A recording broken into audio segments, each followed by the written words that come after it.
کہ جا رہے آپ کوفہ تھے کیسے پہنچ گئے؟ کربلا کوفہ کے راستے پر تو نہیں آتا نا، کس راستے پر آتا ہے؟ دمشق کے راستے پر آتا ہے، شام کے راستے پر آتا ہے۔ جہاں جو کوفہ رہتے کربلا کیسے پہنچ گئے ہیں؟ عمر بن سعد کی قیادت میں 4000 فوج یہاں کھڑی تھی، قادسیہ سے 3 میل پہلے، اور کس مقصد کے لیے یہاں کھڑی تھی؟ عبید اللہ بن زیاد نے کہا کہ اے عمر بن سعد، آپ نے حسین ابن علی کے قافلے کو کوفہ میں داخل نہیں ہونے دینا۔ یہ کوفہ ہے، یہ دریائے دجلہ ہے، اور یہ دریائے فرات ہے، درمیان میں کیا ہے؟ کوفہ ہے۔ فوج 4000 عمر بن سعد کی قیادت میں کہاں کھڑی تھی؟ قادسیہ کے قریب 3 منزل کی 3 میلوں کے فاصلے پر۔ حسین ابن علی رضی اللہ تعالیٰ عنہ جب یہاں پہنچے، پہلے سمجھیں عمر بن سعد کون تھے؟ یہ سعد بن ابی وقاص کے بیٹے تھے۔ کس کے بیٹے تھے؟ سعد بن ابی وقاص 10 مبشرہ میں سے ہیں، جنتی صحابی ہے، اور سعد بن ابی وقاص کو حضور صلی اللہ علیہ وسلم اپنا ماموں کہا کرتے تھے۔ تو عمر بن سعد رشتے میں کیا لگے؟ حضور کے ماموزاد لگے نا، تو حسین ابن علی کے کیا لگے؟ نانا ہوئے نا، دور کے۔ تو عمر بن سعد نے کہا کہ حسین ابن علی آپ کہاں جا رہے ہیں؟ کہا کوفہ جا رہا ہوں۔ کہا کس نے آپ کو بلایا؟ کہا مجھے کوفیوں نے خطوط لکھے اور یہ میرے پاس خطوط موجود ہیں۔ کہا دکھائیے کس نے آپ کو خطوط لکھی۔ جب انہوں نے خطوط دکھائے کوفہ کے نمایاں لوگوں کے، کہا کہ جنہوں نے آپ کو خطوط لکھے ہیں وہ آج یزید کی فوج میں کھڑے ہیں، مسلم کی بیعت توڑ کر یزید کی بیعت کر چکی ہے۔ کس پر آپ اعتماد کر کے کہاں جا رہے ہیں؟ حقیقت کھل کر بالکل سامنے آ گئی کہ کوفی بہت بڑے غدار، دھوکے باز، غدار نکلے۔ انہوں نے کتنی بڑی ہمارے ساتھ بے وفائی کی۔ حضرت حسین نے اس قادسیہ کے مقام پر 3 شرائط پیش کی اس وقت عمر بن سعد کے سامنے۔ وہ 3 شرائط شیعہ کتابوں میں بھی لکھی ہیں، اہل سنت کی کتابوں میں بھی لکھی۔ 3 شرائط پر کسی کا کوئی اختلاف بھی نہیں ہے۔ 3 شرائط کیا تھی؟ پہلی شرط یہ تھی میں جہاں سے آیا ہوں مجھے واپس جانے دو۔ جب کوفیوں کی غداری نمایاں ہو گئی نا، تو کیا کہا کہ جہاں سے آیا ہوں مجھے وہاں واپس جانے دو۔ اگر یہ بھی نہیں مانتے اسلامی سرحدات میں سے کسی سرحد پر جانے دو کہ میں وہاں جا کر لڑتے لڑتے کافروں کے خلاف کیا ہو جاؤں؟ شہید ہو جاؤں۔ یہ دوسری شرط پیش کی۔ اور حسین ابن علی نے کہا اسلامی سرحدات میں سے اگر یزید کی حکومت کافرہ تھی تو سرحدیں بھی مسلمانوں کی اسلامی ہوں گی یا کافرہ ہوں گی؟ ہندوستان کی سرحدوں کو آپ اسلامی سرحدیں کہتے ہیں یا کفریہ سرحدیں کہتے ہیں؟ کفریہ۔ تو انہوں نے کیا کہا کہ اسلامی فوج تو ساری وہی تھی جو حضرت معاویہ کے دور میں تھی، فوج تو ساری مسلمان تھی، کوئی ایسا تو نہیں تھا کہ کافر فوج کھڑی تھی۔ عمر بن سعد کے سامنے جو تیسری شرط پیش کی وہ یہ تھی مجھے یزید کے پاس جانے دو، شام میں دمشق، میں جا کر اپنا معاملہ یزید کے ہاتھ یزید کے ساتھ خود حل کرنے دو، مذاکرات کرنے دو، مجھے یزید کے پاس جانے دو۔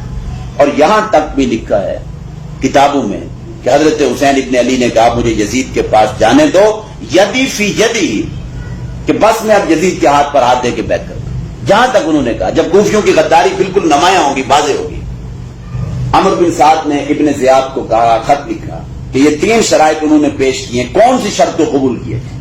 عبید اللہ بن زیاد نے کہا کہ تیسری شرط قبول کر لی جائے اور انہیں شام جانے دیا جائے یزید کے پاس، وہ اپنا معاملہ خود جا کر یزید کے ساتھ کیا کر لیں؟ حل کر لیں۔ قادسیہ سے یہاں سے راستہ یوں جاتا ہے سیدھا کوفہ کو، ٹھیک ہے؟ یہ راستہ جاتا ہے یہ سیدھا شام، دمشق، جہاں یزید کی حکومت تھی، جہاں یزید کا دارالحکومت تھا، ٹھیک ہو؟ حسین ابن علی کوفہ جا رہے تھے۔ جب تیسری شرط ان کی تسلیم کر لی گئی، ٹھیک ہے آپ یزید کے پاس ہیں، عمر بن سعد کی فوج بحفاظت، عمر بن سعد آخری دم تک مصالحت کی کوشش کرتے رہے، بہت نرم مزاج آدمی تھے، اور ظاہر بات ہے کہ حضرت حسین کے ساتھ ان کا رشتہ بھی اتنا بنتا ہے، تو انہوں نے مصالحت کی کوشش کی۔ اب قادسیہ سے آگے بڑھے، مغیثیہ کی منزل پر پہنچے، مغیثیہ سے آگے پہنچے العزیب کی منزل پر پہنچے، العزیب سے آگے پہنچے ذو حسن کی منزل پر پہنچے، ذو حسن سے آگے نکلے قصر بنی مقاتل کی منزل پہ پہنچے، قصر بنی مقاتل سے آگے کون سی منزل آتی ہے؟ کربلا۔ یہ 88 میل کا فاصلہ بنتا ہے، قادسیہ سے لے کر کربلا تک کتنے میل کا فاصلہ بنتا ہے؟ 88 میل کا۔ یہ اتنا بڑا سوال ہے، نہ کوئی مولوی سوال کا جواب دیتا ہے، نہ کوئی شیعہ ذاکر اس سوال کا جواب دیتا ہے۔ یہ اتنا بڑا سوال ہے کہ جا رہے آپ کوفہ تھے، کربلا کیسے پہنچ گئے؟ کربلا کوفہ کے راستے پر تو نہیں آتا نا. کس راستے پر آتا ہے؟ دمشق کے راستے پر آتا ہے, شام کے راستے پر آتا ہے. جہاں تو کوفہ رہتے کربلا کیسے پہنچ گئے ہیں؟ اور پھر قادسیہ سے آگے 88 میل دور کیوں نکل گئے؟ عمر بن سعد کی فوج نے مارنا ہوتا تو یہاں پر ہی مار سکتے تھے. 4000 جنگ آزمودہ فوج کے سامنے, جن کے پاس ضرب و حرب کے سارے آلات موجود ہیں, 72 آدمیوں کو مارنا کوئی مشکل کام تھا؟ کوئی مشکل کام نہیں. اگر انہوں نے ان کو شہید کرنا ہوتا تو یہاں کرتے نا.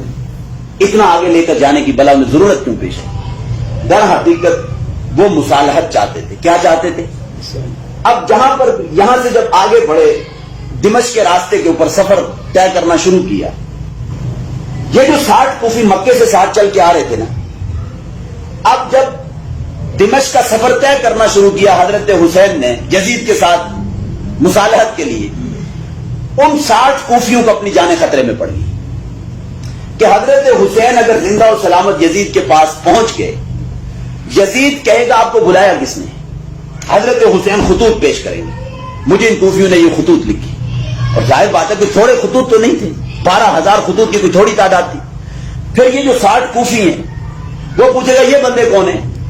پتا چلے گا یہ آپ کو مکہ سے لینے کے لیے گئے.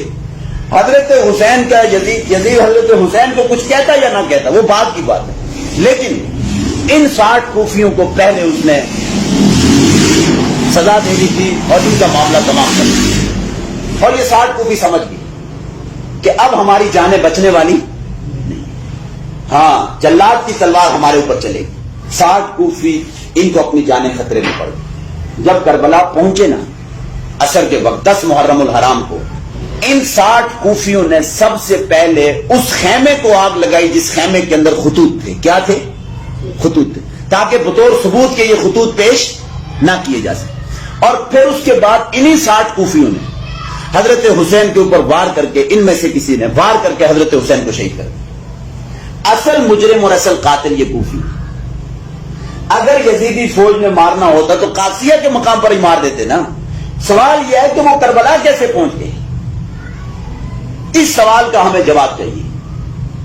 آپ کسی بھی مولوی کے پاس جائیں, کسی ذاکر کے پاس جائیں, کسی بھی شخص کے پاس کہو کہ کربلا بتاؤ کس راستے پر آتا ہے, وہ تو کوفہ کے راستے پر نہیں آتا. تو اصل مجرم جو ہیں وہ یہ کوفی. کون ہے؟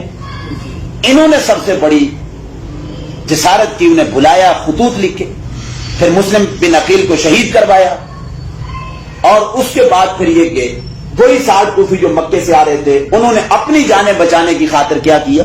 حضرت حسین کو شہید کیا, تاکہ نہ زندہ و سلامت وہاں پہنچے اور نہ ہمارے اوپر کوئی سزا نافذ ہو, ہم بھی بچ کر نکل گئے. لیکن بچا ان میں سے بھی کوئی نہیں تھا. عمر بن سعد کی فوج نے ان 60 کو بھی وہاں پر مار دیا تھا. بچا ان کوفیوں میں سے بھی کوئی نہیں تھا, 60 کوفیوں میں سے. یہ ہے اس سانحے کی اصل.